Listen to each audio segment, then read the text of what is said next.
from South Future. This is our competitor. Let's go to our company.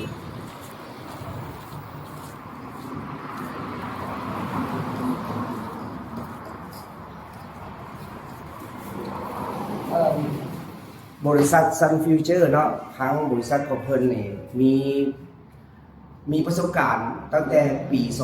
2014 ตั้งบริษัทมานี่จนถึงปัจจุบันนี้เพิ่นได้เปิดสาขาไปหลายบอนทั่วโลกเนาะหนึ่งในหันก็แม่นลาวตอนนี้ปัจจุบันนี้แม่นเพิ่นมาเปิดอยู่ในประเทศลาวเฮาเนาะแล้วก็การ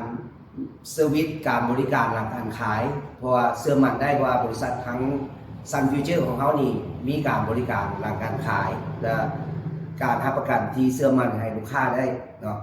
สิ่งที่บริษัทที่สต็อกอยู่ในนี่เป็นสินค้าของเขามีพร้อมขายได้เลยแล้วก็การให้ประกันนี่เชื่อมั่นได้เพราะว่าเพิ่นมาตั้งบริษัทอยู่ในประเทศเราเรียบร้อยแล้วเนาะปัจจุบันนี้ฉะนั้นทางลูกค้าสนใจที่จะมาบริษัทของเขานี่อยู่บ้านสำเขเนาะถนนบ้านโซกครับบัดนั้นเขาจะเห็นโลเคชั่นให้กับ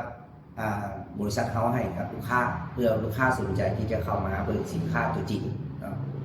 ะขอเข้าใจ